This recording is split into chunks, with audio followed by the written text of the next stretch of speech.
باب التحریض علی الرمیه. طالبانو د دې باب مقصد دا د امام بخاري وایي چې مسلمانان په دې ورتیز کې چې رمیه زده کي ویستل زده کي طالبانو، خو ګورئ د هرې زمانې خپل ویستل دي. دلته طالبانو انور شاه کشمیري یوه ډېره ښه خبر کړې. دا اوس طالبانو که جنگ شروع سي د مسلمانانو یو طرف ته کفر سره هغه خطرناکې وسلې او د موږ له طرف سره څوکي غیشی وی راځه په دې باندې نو ولا چې بې خو دې در باندې وباسي داسې خوند خو درکړي.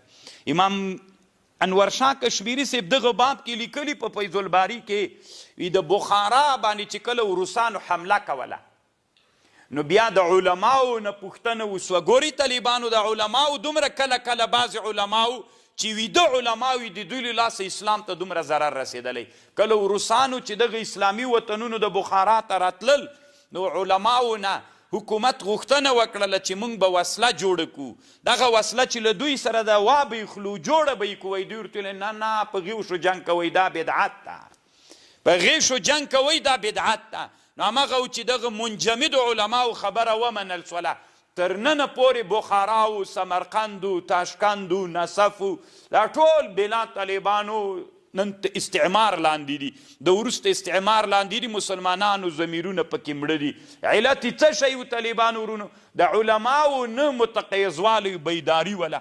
انور شاه کشمیري صاحب لیکلی دي چې مسلمانانو باندې دا فرض واجب ده چې هغه اسباب او هغه وسلې تیاری کړي چې د مسلمانانو ورته ضرورت وي. په هره زمانه کې چې کفر کومې وسلې ته ما مخکې درته ویلې نبی علیه السلام زمانه کې جنګ څه رقم ته د معاویه رضی الله عنه زمانه کې د جنگ بڼه بدله سوله. څنګه چې د جنگ بڼه بدلیږي مسلمان اوس دلته باب واعدوا لهم ما استطعتم. امام بخاري وایي تحریض علی الرمیه وکوي. تحریض علی الرمیه څه معنا؟ مسلمانان په دې تیز کوي چې ښه ویستل وکړي. نن ښه ویستل طالبانو په کومه مرمۍ کیږي؟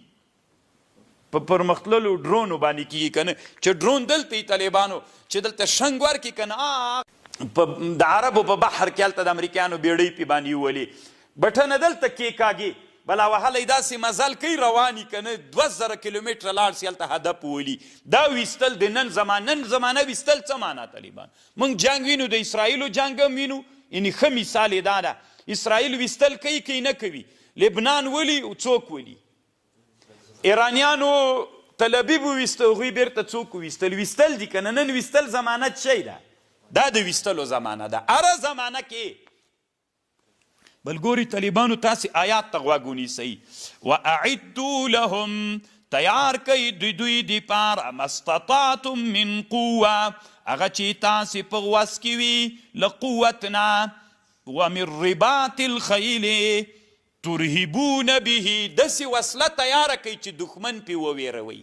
د تا ګورئ له دې بوشکې نه دښمن نه ډارېږي، دیتا له ټوپک نه دښمن نه ډارېږي، نه هغه دښمن چې له سرحد نه باندې در باندې چې د جنګ بڼه بدلیدونکې ده. ترهبون به عدو الله وعدوکم. قرآن ته تاسې غوږ ونیسئ داسې وسله تیاره کوئ چې دښمن پې وویروئ. څه شي نه ډارېږي طالبانو؟ له اټومي وسلې نه. څه شي نه ډارېږي؟ له اوږد واټه نه، بالاستیک او د کروس توغندیو نه ډارېږي. دا مسلمانانو تیار کوي. دا چې مسلمانانو تیار کړه بس د مسلمانانو کار برابر دی، په فضا کې دوی ګرځي.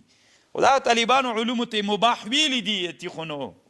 ګوره نبی علیه صحابه ویستل کول دوه ډلې ول. نبی علیه السلام ویل زه له یوې سره یم. هغه ویلې نه موږ بیخي ولو نه.